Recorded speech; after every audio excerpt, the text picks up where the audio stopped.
Do I miss clinical care? Nope. And I'm not alone.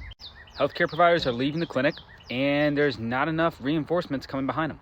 Data suggests there's about one doctor for every 310 Americans, but that number is getting worse. First, those that are doctors right now, over half of them are over the age of 55, which means they're getting ready for retirement. And even those that aren't getting close to retirement, those in their 40s, more and more are leaving clinical care at an earlier age than in decades past. Compounding the issue is that there's not as many people coming into clinical care.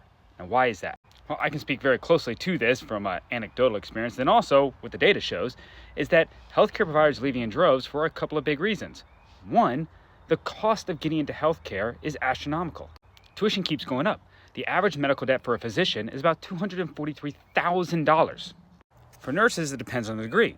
Associate's degree, $20K. Master's degree, $50K. If they go get a doctorate for a nurse practitioner, you're looking at upwards of $190,000 of debt. For a physical therapist, you talk about $150,000 of student debt now.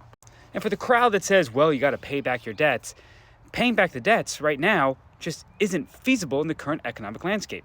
We're seeing that cost of living is skyrocketing, cost of housing is skyrocketing. These student loans come with about a 7% interest rate on average. And it's not possible to pay your way through school, given that when people were paying through their school for decades ago, the minimum wage was the same it is now. So instead, a lot of clinicians are looking at 10 to 30 years of paying it off.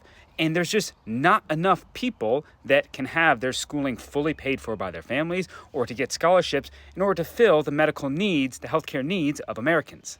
So you've got clinicians countrywide that are having to put off major purchases, things like buying a car, buying a home, or even starting a family. And that's just one piece.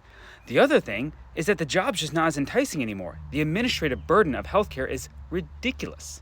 There's long documentation hours, which are either done during lunch or breaks, or take it home with you, or have to stay in the office even longer in order to finish it.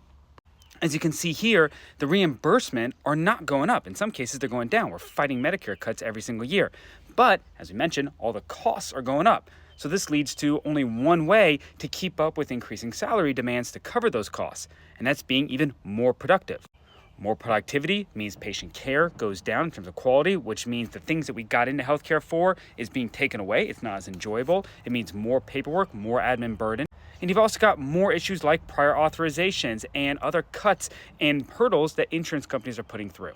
If we want more people in the clinic, then we have to find reforms that are going to reduce administrative burden, that's going to take away so much power that we see in private insurance companies and increase their pay and lower student loan costs. If we don't do those things, you're not going to see the trend reversing anytime soon.